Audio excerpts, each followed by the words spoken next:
Alright guys, today we have another video and we have a Chromebook, and I don't think I would have ever purchased a Chromebook again, but it wasn't until recently looking to the way Chromebooks have evolved and the difference between what I had in 2016, I just had to get my hands on it. So this is the Asus CX1 Chromebook. This is the 15-inch. It has 8 gigabytes of RAM and 128 gigabytes of storage, so let's get straight into it. This is the box that it comes in.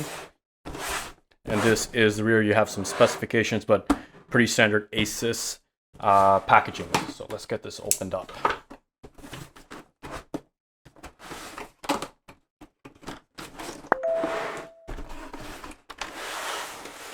So pretty fun marketing here. I know Asus is really picking up what they're doing compared to Apple. I like to see it. My old Chromebook came in super basic. Nothing like this. So this is immediately off the bat, I'm impressed. So this is a laptop. I'm just going to put this to the side and see what we have in terms of contents. So we have a few manuals, pretty standard stuff, warranty card, as well as the user guide. I'm going to put that to the side. And over here, we have, very simply, we have the charging block. And this is, if I can read correctly, this is a 5-volt and 3-amp battery. It's a 45-watt charger, so pretty cool. And the great thing is it's USB-C, so that means this computer or Chromebook also has USB-C. So I'm going to put this to the side as well. Other than that, I think this is pretty much it for packaging. So we're going to put this stuff away. I'm going to take a look at the Chromebook itself. So nice little wrap to keep everything enclosed. And this is the Chromebook. And just to give you guys an idea of how much they've evolved, this is my Chromebook from 2016. So immediately they've gotten bigger in size. And of course, you got more ports. So that's a great added feature. So I can't wait to actually turn this on to see how it works.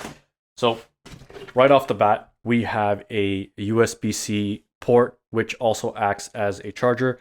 You have a micro SD card, which is great. You have a USB 3.2, so you still get fast USB, and you have a headphone jack, which is incredible. And flipping on the other side, you have another USB-C port as well as another USB-C. So no shortage of ports on this Chromebook. And on the bottom, you do have just the standard specifications. You have a few vents, and you have some pads here to keep the Chromebook from slipping when it is on the ground. For the most part, this is a very plastic feel, so plastic, and of course this is only $300 USD, so it is quite cheap. And of course, top of it, it looks like stainless steel, but unfortunately it's not a Chromebook, or not a MacBook, sorry. It's not like an Apple product. This is plastic. So let's get this thing opened up. So like I said, this is a 15-inch, so that means it comes with a full-size standard keyboard, which is great because it comes with a number pad as well, which is, some people prefer it, some people like to have just the keyboard in itself. You have the trackpad here, no individual click buttons. Some people prefer it. I prefer to have individual buttons because from what I've noticed is no one really seems to do a trackpad as well as a MacBook. But we'll see when we get this thing loaded up and started. And of course, this is an Intel Pentium. This is the N6000 processor. So it is a quad core, which is very funny because this old Chromebook that I had actually had the same Snapdragon as, I believe, the Samsung S4. So you're no longer dealing with a mobile chipset. You have an actual dedicated CPU, which is quite great.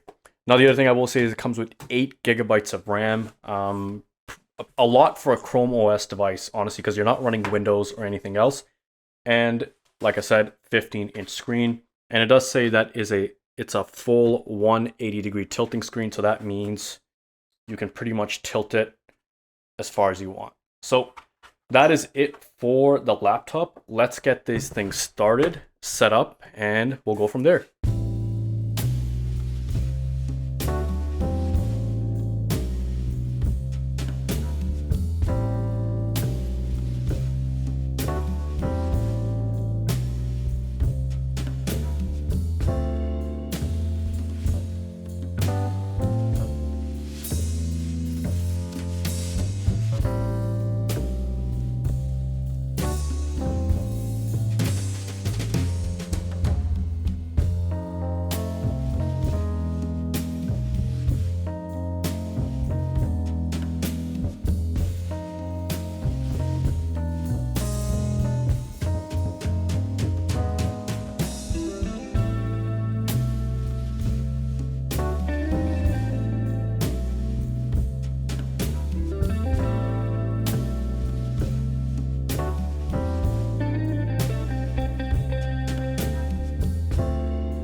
So setup was actually pretty straightforward. If you have a Google account, and you will need a Google account because they're running Chrome OS, you can create one or log into an existing one. And once you're done, you will be pretty much introduced to this main page. So you come up with a pop-up, but the way I recall is this is almost identical to how Chromebooks operated and worked in 2016 when I bought my old one. So everything pretty much runs on the Chrome OS. So you even have all your standard Google apps. So you have YouTube, you have Google Drive, you have a standard folder, you have Google Sheets, as well as your Gmail app.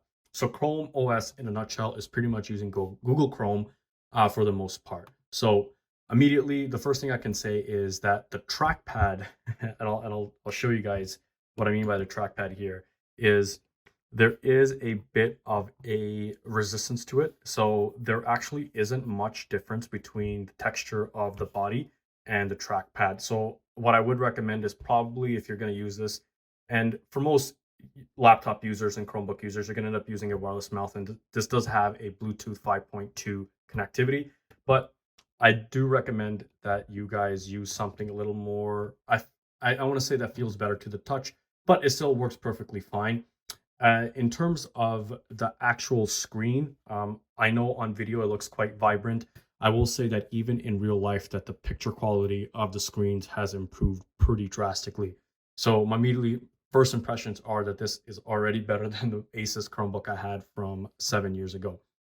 For the most part, Google seems to be working just fine. If I just go to YouTube real quick and open it up, you'll notice that for the most part, everything right now, the reason why it's loading slowly is not the computer. It's actually my internet connection, which is a little slow at the moment.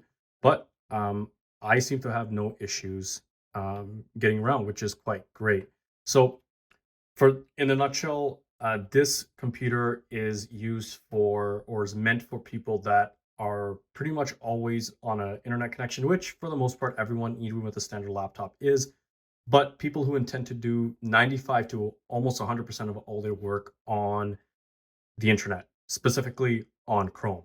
And if you know anything about Chrome, and as I mentioned previous, you have Google Documents, you have Google Sheets, you have Google Drive, Google Meetup, if people still use that. Everything is done based on the Chrome OS. So this is completely different from a Windows OS standpoint. So I will be doing a review of this unit. I'll be testing out. We'll be looking at the camera. We'll be looking at the speakers, the battery life, and I'm going to compare it to both a Windows laptop as well as a MacBook to see what are the limitations of this device, and can it do most of the tasks that it intends to do um, efficiently, and can it do it actually better than most laptops and most MacBooks. And the biggest selling point, once again, is that this laptop is a $300 laptop.